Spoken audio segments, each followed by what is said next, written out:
ரொம்ப ஒரு தேவையில்லாமல் அவாட்டுக்கு சும்மா போய்கிட்டு இருப்பாரு. ஒரு ஓரத்தில் எந்த தொந்தரவும் இருக்கப்படாதுன்னு போவார். அவனை ரொம்ப தேடி வந்து இடித்து கொண்டு போடுவான். அது கொள்றதுக்குன்னே வரும் அந்த வண்டி. அல்லது ஏதோ ஒன்று மேலேருந்து விழுகும். இல்லை இப்போ அது பாட்டுக்கு போய்கிட்டு இருந்த பாம்பு அதுக்கு முன்னால் வரைக்கும் டெய்லி அங்கிட்டு போய்கிட்டு இருக்கு. இவரை பார்த்தோன்னா கொத்திரும். எப்படியோ ஒன்று வலிய மரணம் வந்துடும். அது மட்டும் நிச்சயம்.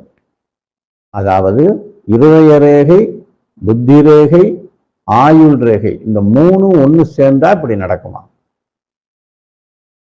ஆயுள் ரேகை குறுகி சின்னதா சில கோடுகளோடு நின்று விட்டால் திடீரென மரணம் சம்பவிக்கும்.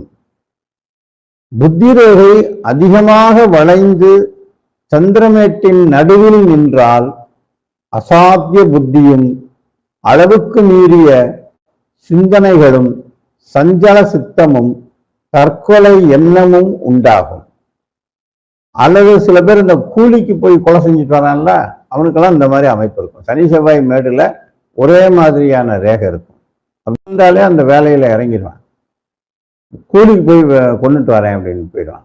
கூலிப்படைன்னு சொல்றோம்ல, அவங்கள முக்கால்வாசி பேருக்கு இந்த மாதிரி இருக்கும் அமைப்பு. அதான் இதுல உள்ள விசேஷம். கைரேகை சாஸ்திரம் கத்துக்கணும்னு நினைக்கிறவங்க இந்த வீடியோவை போய் ஃபுல்லா பார்த்தீங்கன்னா உங்களுக்கு முழுக்க முழுக்க தெரியும். இதையும் கேட்டுட்டு நீங்க என்னோட ஷார்ட்ஸையும் போய் பார்த்தீங்கன்னா நீங்க ஒரு கைரேகை நிபுணராக வரலாம். அதான் விஷயம். எனவே இதை தொடர்ந்து பாருங்க, தொடர்ந்து ஃபாலோ பண்ணுங்க. என்னோட சேனலை தொடர்ந்து ஃபாலோ பண்ணுங்க.